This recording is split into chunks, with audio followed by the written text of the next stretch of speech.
Boniface Kariuki, mchuuzi aliyekuwa anauza barakoa aliyepigwa risasi na polisi wakati wa maandamano ya jana Jumanne tarehe 17 mwezi wa 6 mwaka 2025 katikati mwa jiji la Nairobi, yupo katika hali mahututi. Hospitali ya Taifa ya Kenyatta KNH imelidhibitisha hilo kupitia kwa afisa mtendaji mkuu wa KNH William Sigilai. Ametoa taarifa na kusema Kariuki alipelekwa hospitali ya kitaifa kutokana na agizo la hospitali aliyokuwa amepelekwa awali baada ya kupata jeraha kichwani kutokana na risasi aliyopigwa.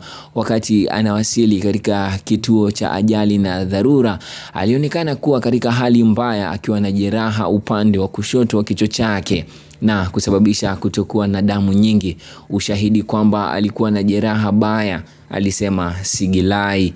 Aliongeza kuwa uchunguzi wa CT scan kwenye ubongo ulidhibitisha kuwa risasi ilikuwa ndani ya kichwa chake upande wa kushoto.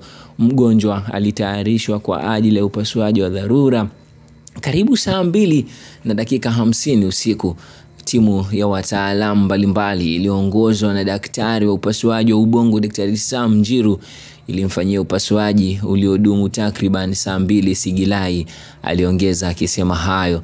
Bila shaka hospitali ya Kenyatta National Hospital ama KNH imedhibitisha kuwa kitu kinachoaminika kuwa risasi kilitolewa na mwanamume huyo akapelekwa kwenye chumba cha wagonjwa mahututi kwa uangalizi zaidi. Hata hivyo, taarifa kuwa Kariuki yuko hai katika hali mahututi pia imedhibitishwa na familia yake.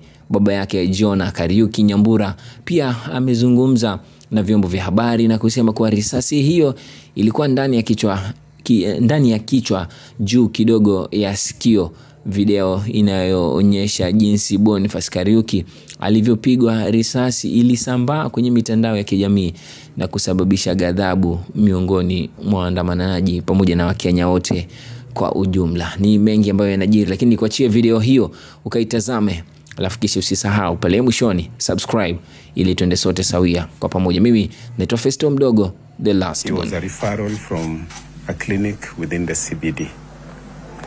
Upon arrival at the Accident and Emergency Center, he was noted to be critically ill with a wound on the left side of his head, resulting in bleeding and evidence of severe injury.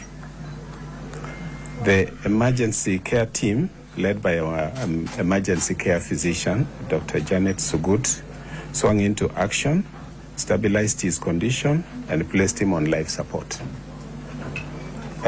He was then sent for a CT scan of the brain, which confirmed the presence of a bullet.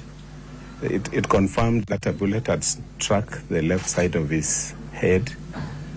And yes, it confirmed that the bullet had struck the left side of his head.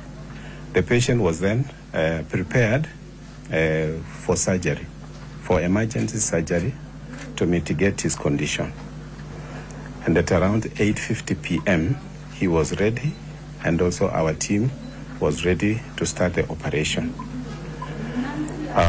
The patient was wheeled into theater, where a complex and delicate surgery was conducted by a multidisciplinary team under the leadership of our neurosurgeon, Dr. Sam Njiru. The procedure in theater lasted about 2 hours. During the procedure, an object believed to be a bullet was removed. The patient thereafter was transferred to the intensive care unit, where he is being cared for up to this moment.